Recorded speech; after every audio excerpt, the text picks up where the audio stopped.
이번 시간에는 세 번째 시간인데요. 적용 범위, 행정조사 적용 범위, 기본 원칙, 그리고 행정조사 근거, 조사계획 수립, 조사 대상자 선정, 이 부분에 대해서 말씀드리도록 하겠습니다. 적용 범위 제3조 1항에 보면 행정조사에 관하여 다른 특별한 규정이 있는 경우를 제외하고는 이 법으로 정하는 바에 따른다. 이렇게 되어 있습니다.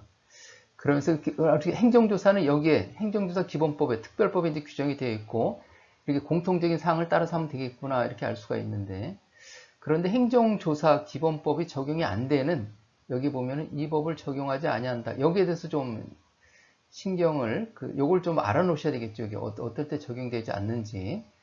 그래서 여기 1호에 보면은 행정조사를 한다는 사실이나 조사 내용이 공개될 경우 국가의 존립을 위태롭게 하거나 국가의 존립 위태롭게 하거나 국가의 중대한 이익을 현재 해칠 우려가 있는 국가 안전보장, 통일 및 외교, 그러한 부분에 대해서는 행정조사는 적절하지 않다. 이렇게 국가 안전보장, 통일, 외교에 관한 것은 행정조사가 적절하지 않다. 다 국가 안전보장하고 통일 및 외교에 대해서 전부 다 그런 게 아니라 국가의 존립을 위태롭게 하거나 국가의 중대한 이익, 존립 위태롭게 하거나 이 현저히 해칠 우려가 있을 때 그렇게 이제 행정조사 기본법은 적용되지 않는다. 그 다음에 2호, 여기 2호에 보면은 국방 및 안전에 관한 사항 중 다음 항목의 어느 하나에 해당하는 사항 이렇게 해가지고 군사시설, 군사기밀보호 또는 방위사업에 관한 사항, 병역법, 여기 병역법 있네요. 국방 및 안전에 관한 사항 중 병역법, 예비군법, 민방위기본법, 비상대비자원관리법에서 이제 징집, 소집, 동원, 훈련에 관한 사항은 행정조사 대상이 아니다. 그 다음에 공공기관의 정보공개에 관한 법률 제4조 3항의 정보에 관한 사항, 이 부분에 대해서도 이제 해당되는 것이 아니다. 요 정도를 이렇게 알아놓고, 그 다음에 근로기준법에 대해서 근로감독관 해서 101조가 뭔지, 앞에 부분의 공공정보 그 부분이 뭔지 그것은 나중에 직접 이렇게 그러한 사례가 닥쳤을 때 직접 찾아보도록 이렇게 하고요. 그 다음에 이제 조세, 형사, 행형 보안 처분에 관한 사항 해가지고 형사사건에 대해서도 행정조사 기본법이 적용이 되지 않는구나, 그렇게 알아놓으시면 되겠다. 조세에 관해서도 그러네요. 조세에 관해서 그렇고, 금융감독기관의 감독, 검사, 조사, 감리에 관한 사항, 금융감독기관 그런 부분들, 독점규제 이러한 부분들이죠. 표시 광고, 그 다음에 하도급, 그 다음에 하도급 거래 공정화에 관한 부분, 가명 사업거래, 방문 판매, 전자상거래 해가지고 무조건 행정조사가 전부 다 된다는 게 아니라 이런 것들에 대해서는 여기 약관의 규제, 그 다음에 할배 거래에 관한 법률, 따른 공정거래위원회 법률 위반 행위 조사, 이런 거에 따른 이게 쭉 앞에 전부가 다 있으면서 공정거래위원회 법률 위반 행위 조사에 관한 사항에 대해서는 공정거래위원회에서 이제 뭐 별도로 뭘 정해놨겠죠. 해가지고 행정조사 기본법은 적용하지 않는다. 이렇게 되어 있습니다. 그리고 이제 3항의 제2항에도 불구하고 제4조, 5조, 제28조는 제2항 각호의 사항에 적용한다. 이런 조항이 있구나, 이 정도를 알아놓으시면 되겠습니다. 이 조항을 이해하기가 좀 쉽지는 않겠지만은 이런 식으로 이제 규정이 되어 있구나. 그래서 행정조사 기본법에 규정되어 있는 공통사항들이 전부 다 규정되는 게 아니라 지금까지 말씀드린 부분에 대해서는 적용이 되지 않는구나. 그래서 우리가 이제 특히 알아놓으셔야 되는 게, 기억해 놓으셔야 할 만한 것들이 형사사건 수사에 관해서는 행정조사 기본법은 적용되지 않는구나, 그렇게 알고 계시면 되겠죠. 자, 그렇게 돼 있고, 그러면 행정조사 기본 원칙은 뭔지, 기본 원칙이 있어야 될 거 아니에요. 그렇게 원칙에 따라서 하는 거니까. 행정조사는 조사 목적을 달성하는데 필요한 최소한의 범위 안에서 실시 해가지고, 나중에 행정조사에 대해서 다툼이 벌어지면은 필요한 최소한의 범위를 넘어서 행정조사를 했다, 이렇게 식으로 해가지고 행정심판 청구라든지 행정소송에서 다툼이 발생할 수가 있겠죠. 다른 목적 등을 위해서 조사권을 남용했다, 이런 부분에 대해서도 필요 최소한의 범위를 벗어났다, 다른 목적 등을 위해서 조사권을 남용했다. 이런 식으로 다툼이 발생할 수가 있겠죠. 그 다음에 행정기관은 조사 목적이 적합하도록 조사 대상자 선정하는 것도 이렇게 잘 하셔야 되겠다. 그 다음에 행정기관은 행정기관은 유사하거나 동일한 사안에 대해서는 공동조사를 실시한다. 이렇게 공동조사 실시하는 거예요. 어떠한 행정조사를 하는데 A라는 파트에 가서 또 A라는 행정기관에서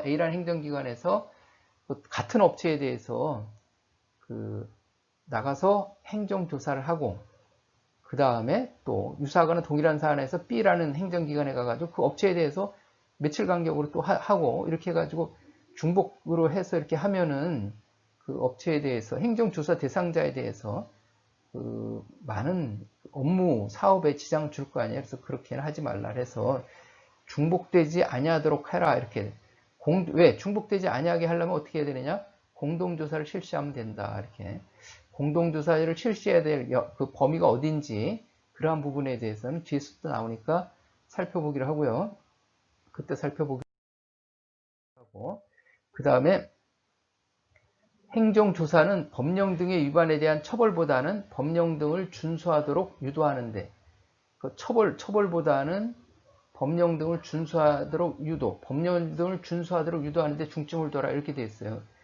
행정조사는 가서 이렇게 처벌하겠다. 그런 의지보다도, 그런 그 마음보다도, 이 사람들을 어떻게 잘 계도해가지고 법령 등을 준수하도록 유도해야겠구나. 그런데 중점을 두라. 이렇게 돼 있어요. 그런데 행정조사 기본법에는 이렇게 돼 있는데, 실상은 그 사법경찰 관리의 직무를 수행할 자와 그 직무 범위에 관한 법률, 이렇게 행정조사가 이제 특별사법경찰하고도 연관이 돼 있는데, 그 사법경찰 관리의 직무를 수행할 자, 그 직무 범위에 관한 법률, 특별사법경찰 그 직무 범위, 그 규정에는 거기에 보면은 그 단속이라는 용어를 써요. 단속 공무원 중에서 특별사법경찰 관리를 임명한다. 뭐 이렇게 돼 있는데, 그 단속이라는 것은 그 법령 등을 준수하고 유도한다는 의미하고는 약간 좀 뉘앙스가 처벌 쪽에 좀 치우쳐 있는 그런 느낌을 좀 우리가 느낄 수가 있는데, 행정조사원들이 대부분 또 이렇게 하는 게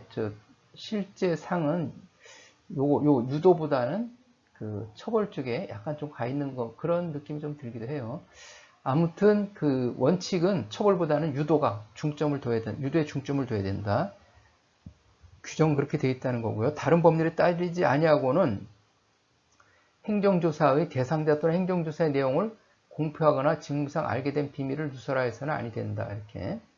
당연하죠. 이렇게 해서 그런 걸 알려주면 안 되겠죠. 누설하면 안 되겠죠. 행정기관은 행정조사를 통해 알게 된 정보를 다른 법률에 따라 내부에서 이용하거나 다른 기관에 제공하는 경우를 제외하고는 원래의 조사 목적 이외의 용도로 이용하거나 타인에게 제공해서는 아니 된다. 그래서 행정기관에는 행정조사를 통해서 알게 된 정보 해가지고 행정조사 결과에 대해서 이렇게 수사기관에 수사 의뢰하는 경우도 있고 고발하는 경우도 있고 그런 경우도 있겠죠. 그런 경우에는 뭐 이렇게 그 법령에 따라서 하는 거니까는 그거는 당연히 뭐 문제되어서는 안 되겠죠. 그런 부분들이 있다. 그 다음에 행정조사의 근거는 뭐가 있는지, 5조의 행정조사의 근거는 뭐가 있는지, 행정기관은 그 법령 등에서 행정조사를 규정하고 있는 경우, 법령 등에서 행정조사를 규정하고 있는 경우에 한하여 행정조사를 실시할 수 있다. 이렇게 보여드렸잖아요. 산지관리법, 그 원산지 식품위생법 이런 거 보여드렸죠. 그거와 마찬가지로 거기에 범특별법에서 이렇게 규정되어 있을 경우에 행정조사를 규정하고 있는 경우에 한해서 행정조사를 실시할 수 있는 거예요. 없으면 못하는 거죠. 그렇지만은 없더라도 앞에서 말씀드렸었는데 자발적인 협조를 얻어 실시할 수 있는 경우에는 조사 대상자가 자발적인 협조를 할 경우에는 이렇게 법령 등에서 근거가 없더라도 할 수 있다. 그렇게 되어 있습니다. 자발적인 협조를 얻어 할 수 있는 경우에는 근거가 없더라도 할 수 있다. 이렇게 규정되어 있다는 걸 알아두시고요. 그리고 이제 요 부분에 있어서 요런 부분들에 있어서 여기 이제 이렇게 요걸 좀 지우고 해야겠네요. 이렇게 좀 지우고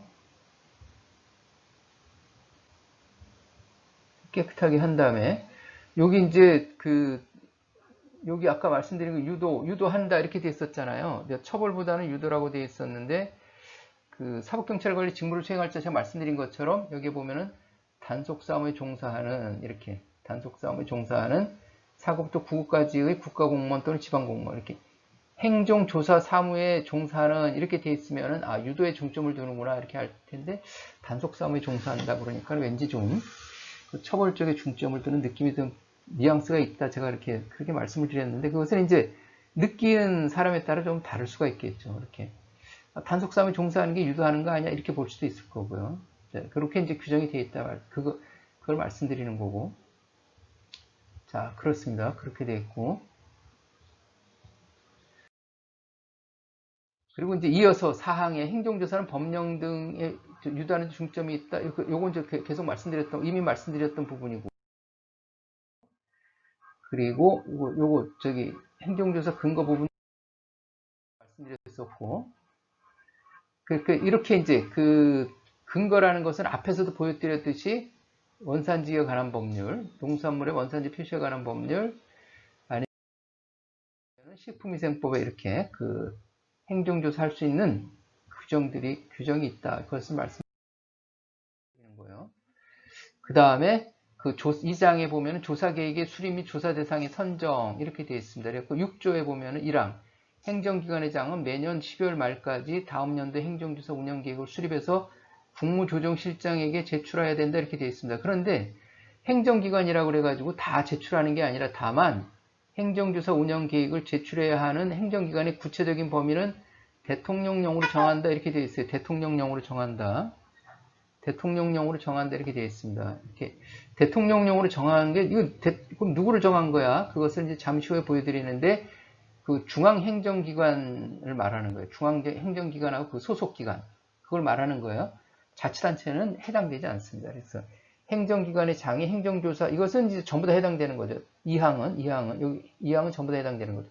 행정기관의 장이 행정조사 운영계획을 수립하는 때에는 제4조에 따라 행정조사의 기본 원칙에 따라야 한다. 이렇게 4조에 따른 행정조사의 기본 원칙에 따라야 된다. 4조에 따른 행정조사의 기본 원칙에 대해서는 먼저 말씀을 드렸었죠. 그리고 말씀을 드렸었고 그 다음에 사망 제1항에 따라 행정조사 운영 계획에는 조사의 종류, 조사 방법, 그 다음에 공동조사 실시 계획, 중복 조사 방지 계획, 그 다음에 그 밖에 대통령령으로 정하는 사항이 포함되어야 된다. 이것도 또 언제 좀 이따 살펴보면 되겠죠. 국무조정실장은 사항, 행정기관의 장이 제출한 행정조사 운영 계획을 검토한 후 그에 대한 보완을 요청할 수 있다. 이렇게 되어 있습니다. 자, 그렇게 되어 있고, 이렇게 되어 있고, 여기서 이제 대통령령으로 행정조사 운영계획을 제출해야 하는 행정기관의 구체적인 범위 대통령령으로 정한다고 그랬는데 대통령령에는 뭐라고 되어 있느냐? 중앙행정기관 이렇게 되어 있어요. 중앙행정기관 이렇게 중앙행정기관 이렇게 되어 있죠. 소속기관 이렇게 되어 있습니다. 그 다음에 공동조사를 하는 행정기관 14조 1항 2호에 따라서 공동조사 그 부분에서는 별도로 또 살펴보도록 하겠습니다. 이렇게 되어 있고 중앙행정기관에서 제출하는 거구나 이렇게 그 다음에 중앙행정기관이 몇 개 부처가 있는지 그런 부분들도 이제 적용되겠고 그 다음에 6조 3항 여기 6조 3항에서 그 밖에 대통령령이 정하는 사항이란 다음 각호와 같다 그래가 여기서 대통령령 조사의 종류, 방법, 공동조사 실시 계획, 중복, 조사 방지 계획, 그 다음에 대통령령 이렇게 되는데 이게 뭐냐 하면은 조사의 근거, 조사의 목적, 조사 대상자의 범위, 조사의 기간 및 시기 이런 것들을 운영 계획에는 이게 포함되어 있어야 된다. 그걸 말씀드리는 거예요. 운영 계획에는 이렇게 포함되어 있어야 된다. 그렇게 말씀을 드리고요. 그 조사의 주기가 나옵니다. 조사의 7조 조사의 주기. 그래서 행정조사를 언제 조사해야 되는 건지, 언제 행정조사를 하는지, 이게 또 요거를 꼭 알고 계셔야 되겠죠. 규정되어 있지 않는 부분에 대해서 하면 안 되니까는. 조사의 주기 해서 행정조사는 법령 등 또는 행정조사 운영 계획으로 정하는 바에 따라서 정기적으로, 원래 정기적으로 정기조사가 원칙인데 정기조사만 하다 보면은 그 공백기간이 생기잖아요. 그래가지고 다만 다음 각호 중 어느 하나에 해당하는 경우에 수시조사할 수 있다 해가지고 법률에서 수시조사를 규정하고 있는 경우, 법률에서 수시조사를 규정하는 경우, 그 다음에 법령 등의 위반에 대해서 혐의가 있는 경우, 그 다음에 다른 행정기관으로부터 법령 등의 위반에 대한 혐의를 통보 또는 이첩받은 경우, 그 다음에 위반에 대한 신고를 받거나 민원이 접수된 경우, 이렇게 그 밖에 행정조사의 필요성이 인정되는 경우 이렇게 되어 있습니다. 그래서 대통령령 이렇게 되어 있는데 그것도 살펴보면 되겠죠. 해가지고 그냥 막 하는 게 아니라 정기조사가 원칙인데 법률에서 그 외에도 법률에서 수시조사를 규정하고 있는 경우, 그 다음에 혐의가 있는 경우, 그냥 가는 게 아니라 혐의가 있는 경우, 혐의를 통보 또는 이첩받은 경우, 그 다음에 신고를 받거나 민원이 접수된 경우, 그 다음에 대통령령으로 정하는 경우, 이럴 경우에 행정조사를 한다. 이렇게 행정조사를 한다. 이런 경우에 대통령령 이렇게.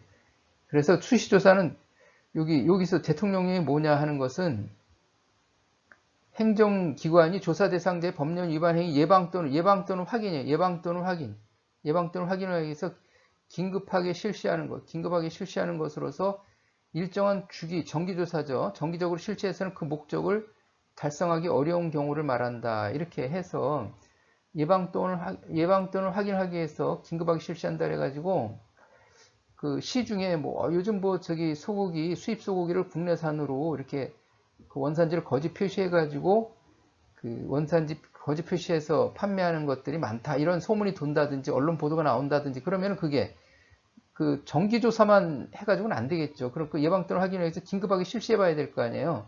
수입쌀을 국내산 쌀로 한다든지 그럴 경우에 그래서 정기적으로 실시해서는 그 목적 달성이 어려운 경우에 해당되겠죠. 이게 산지관리법 같은 경우에도 산지 불법 훼손이 심하다 이런 언론 보도가 됐다든지 그러면은 가서 예방 또는 확인을 위해서 긴급하게 해봐야 될 거 아니에요. 수시조사 해야 되겠죠. 그것을 그러한 부분이 있다 이렇게 말씀드리고,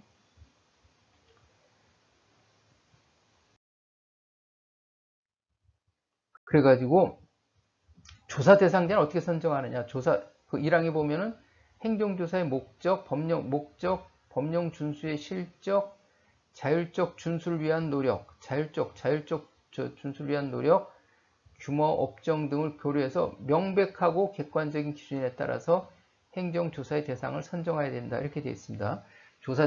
이항 조사 대상자는 조사 대상 선정 기준에 대한 열람을 행정기관의 장에게 신청할 수 있다. 사망 행정기관의 장이 이항에 따라 열람 신청을 받은 때에는 다음 각호의 어느 하나에 해당하는 경우를 제외하고는 신청인이 조사 대상 선정 기준을 열람할 수 있도록 해야 된다 해가지고 1호, 2호가 규제되어 있습니다. 그리고 사항에 보면은 제2항 및 3항에 따라 행정조사 대상 선정 기준의 열람 방법이나 그 밖에 행정조사 대상 선정 기준의 열람에 관하여 필요한 사항은 대통령령으로 정한다 해서 이 대통령령에 대해서는 나중에 이러한 사안이 발생하면 그때 구체적으로 확인해 보시면 되겠다 이렇게 말씀드리고요.